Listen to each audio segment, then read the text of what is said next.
Disgraced, twice impeached, 4 times indicted ex-president with delusions of grandeur and a thin skin is proving today that birds of a feather do indeed flock together. While President Joe Biden was on the road pitching an agenda for a second term, the ex-president was meeting with pro-Putin anti-democratic leader of Hungary and singing his praises. Watch that. There's nobody that's better, smarter, or a better leader than Viktor Orban. He's fantastic. As you know, the Prime Minister of Hungary and does a great job. He's a non-controversial figure because he said this is the way it's going to be, and that's the end of it, right? He's the boss. And you know, he's a great leader, fantastic leader in Europe and all over the world. They respect him. Never mind the fact that Orban is anything but non-controversial, even in his own country, and that his death by 1,000 cuts approach to ending democracy in his own nation has been universally condemned. This meeting between the Hungarian strongman leader and the wannabe American strongman also yielded an alarming and disturbing and dangerous policy announcement. Orban reading out that conversation to Hungarian media and saying that if Trump is reelected, quote, he will not give a penny in the Ukraine-Russia war. Therefore, the war will end because it is obvious that Ukraine cannot stand on its own 2 feet. It's a stance that would be devastating, not just to the people and the troops fighting in Ukraine, the cause of democracy in Europe and all over the world. It would be a body blow to America's image around the world. It would also be a massive strategic victory for Vladimir Putin, another dictator the ex-president has idolized for years. Former Trump aides warned that the ex-president's admiration of Putin and Kim and other dictators, even Hitler, runs deep. It is in his DNA. And as if what he says about them in public isn't alarming enough, what he says about them in private can be even worse. Former National Security Advisor John Bolton to Donald Trump telling CNN's Jim Sciutto in a brand new book this, quote, he views himself as a big guy. He likes dealing with other big guys. And big guys like Erdogan and Turkey get to put people in jail and you don't have to ask anybody's permission. He kind of likes that. And former Chief of Staff General John Kelly says this of his old boss, Donald Trump, quote, he's not a tough guy by any means, but in fact quite the opposite. But that's how he envisions himself.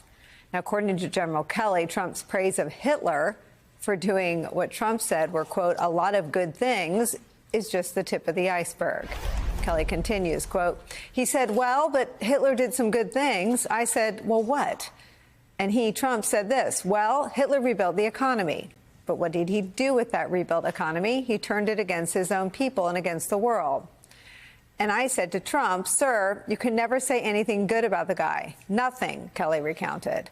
I mean, Mussolini was a great guy in comparison. It's pretty hard to believe he missed the Holocaust, though, and pretty hard to understand how he missed the 400,000 American GIs who were killed in the European theater, Kelly told me. But I think it's more, again, the tough guy thing. The ex-president and presumptive Republican nominee's deep desire to be one of the world's autocrats. And what that means for this upcoming American election is where we begin today with some of our favorite reporters and friends. New York Times reporter Michael Gold is here with us. Also joining us, MSNBC contributor and columnist Charlie Sykes, Princeton University professor and distinguished political scholar Eddie Glaude's here. With me at the table, Democratic strategist and director of the public policy program at Hunter College, Basil Smikle's here. Michael, one of the features of Trump's 2024 campaign is that it's all out there. It's all on the stump. There aren't as many private discussions being unearthed by extraordinary journalists like yourself. I'm sure there will be lots of scoops in the coming months. But a lot of the most traditionally dangerous things about a traditional candidate are things he's announcing from the stump. And they include this full-on fawning over the world's most dangerous autocrats. Yeah, I think it's been clear this year and last year as Trump was campaigning, he repeatedly praises strongman leaders. He talks about Putin and Xi Jinping of having strongman leadership of their countries. And he doubles down. I mean, he points out after saying it at times, oh, the press will crucify me. People hate when I say that. And then he continues to say it. Orban is a person who he mentions on the trail constantly. And obviously there's an affinity between Viktor Orban and far-right conservatives. But even before this meeting, he was constantly evoking Orban's praise for him as a good quality and something that demonstrated that he should be reelected. You know, Michael, I remember when Trump met with the Russian ambassador in the Oval Office, and it was Russian media reading out that meeting. I think your colleagues were the first to report that on the Trump White House beat. This had an echo to that, where Orban was the first to report that Trump would cut off Ukraine and cut off U.S. funds to Ukraine, something he actually tried to do to Zelensky.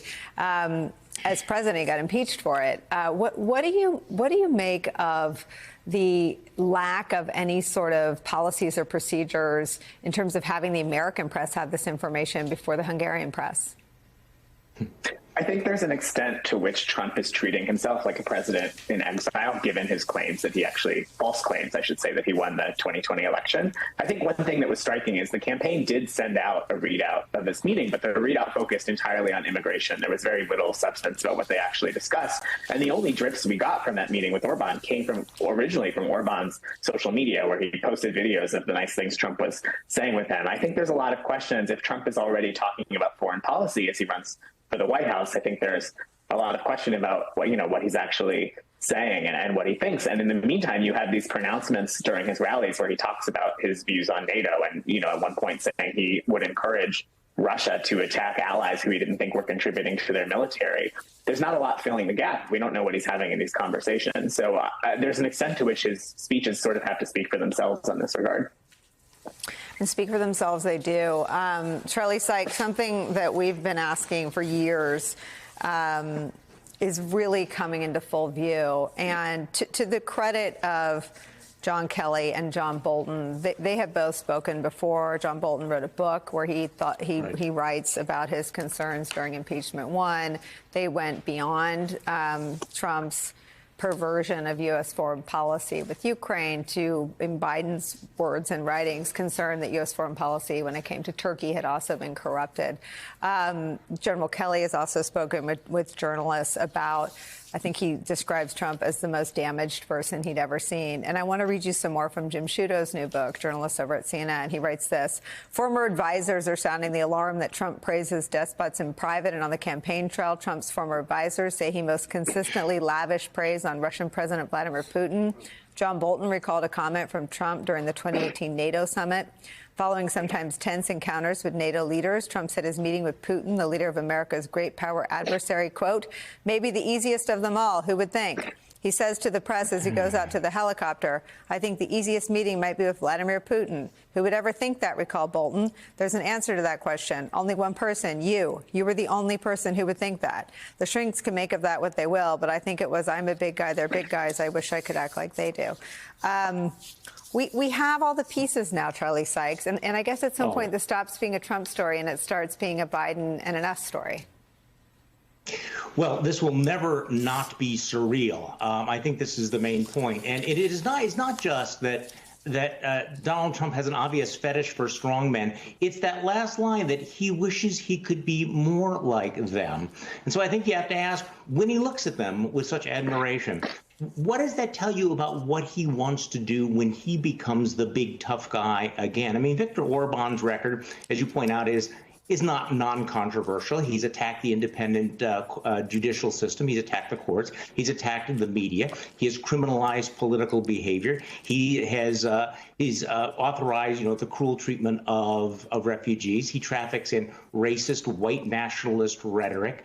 He has flirted with anti-Semitism, way more than that. And yet Donald Trump looks at him and he says, he's the boss. He's the guy that I admire so much. So I think this is this moment, and this is kind of a challenge, because this is not Trump derangement syndrome. This is out of the mouth of Donald Trump on a regular and consistent basis. These are the reports that we're getting from the people who work the most closely with him.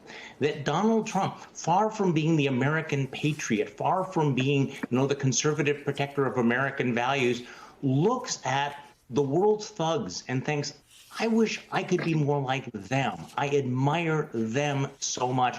There's really no precedent in American history for something like this. Let's deal with Hitler. I mean, we've had some of this seep into public view. This is confirmation of that previous reporting in Jim Sciutto's new book.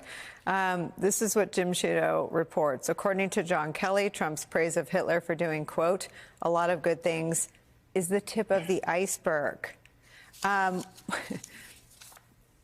If Hitler did a lot of good things as the tip of the iceberg, this feels like something worth understanding between now and November, Charlie. It does seem like something worth understanding. And if this is not disqualifying, what would be? And yet I have to tell you that I think it's unlikely that Donald Trump will lose a single Republican endorsement as a result of all of this. Although it's hard to even imagine, it's hard to even come up with something that would be more disturbing. You know, that when you think about who you want to install as the commander-in-chief, who you want to put in the office held by George Washington and Abraham Lincoln, would you want someone who admires, even a little bit, admires Adolf Hitler within zip codes of the Oval Office? But this is where we're at here. And I don't know what more you can say because, you know, Nicole, we have been talking about this for the last 7 years. What is the red line? What would make Republicans look at Donald Trump and say, this man is not fit to be in office? I may agree with him about tax policy or whatever, but we can't have somebody that admires these strong men, that actually thinks that Viktor Orban and Vladimir Putin are the kinds of people they want to emulate. But now it's going to be up to the electorate, and it's going to be up to Joe Biden to sharpen this contrast, which I think he started to do last Thursday night in the State of the Union address. Yeah.